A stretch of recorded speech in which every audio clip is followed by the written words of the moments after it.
Miller was treating her like a difficult child, and this also undermined her. Milton Green was desperate to retain control of his star and was letting her take more prescription drugs than was perhaps wise. But Monroe was determined to show that she could act, despite her feelings of inadequacy when faced with Olivier and the super-professional English team that had been assembled specially for the film. From my first day on the production as third assistant director, the lowest of the low, I kept a journal of everything that I observed. I intended to transcribe it when the film was over, but my notes became messy and hard to read, and I simply put the volume away and forgot it. 40 years later, I dug it out and read it again, and it was subsequently published under the title The Prince, the Showgirl and Me. One episode, however, was not recorded in my diary. For 9 days, in the middle of filming, I made no entries at all. Suddenly, and completely unexpectedly, something happened which was, to me, so dramatic and so extraordinary that it was impossible to include it in my daily chatterings.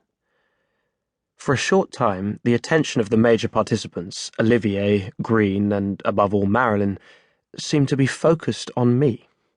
It was as if a spotlight had swung round for no particular reason and singled me out as the hero or villain of the piece. When normal life resumed, I continued to write my diary as before. I made notes on what I had felt had been the key events of those missing days, but that is all.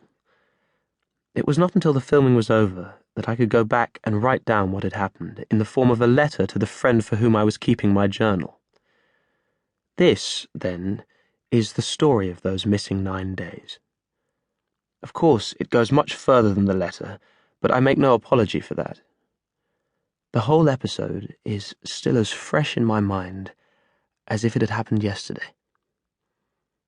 I could never have written this account while Marilyn was alive. I produce it now as a humble tribute to someone who changed my life, and whose own life I only wish I could have saved. Tuesday, the 11th of September, 1956. "Can't Roger handle it?" asked Milton Green.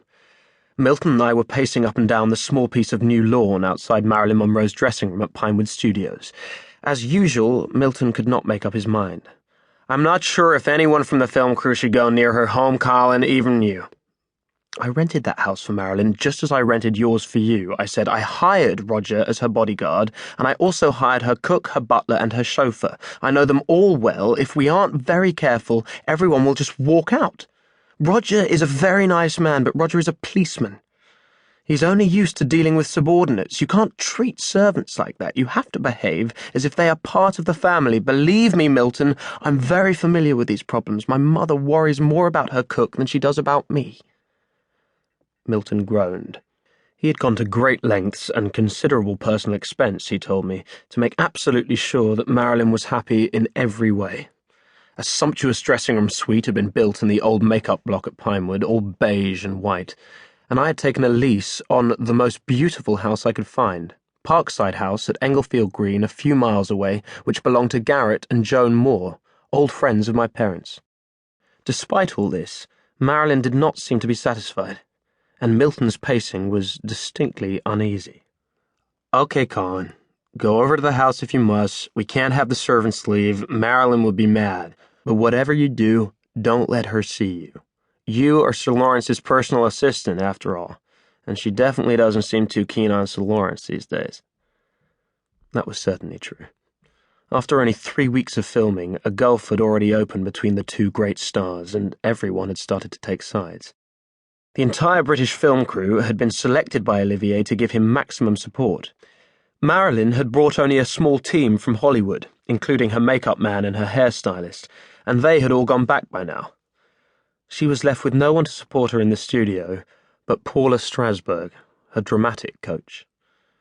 Of course, she also had her new husband, the playwright Arthur Miller. Their marriage, her third, his second, had taken place 2 weeks before they flew to England, but he had sworn not to interfere with the filming in any way. Milton was Marilyn's partner and co-producer, but she didn't seem to be listening to him as much as she used to, probably because Miller resented the fact that Milton had once been her lover. So he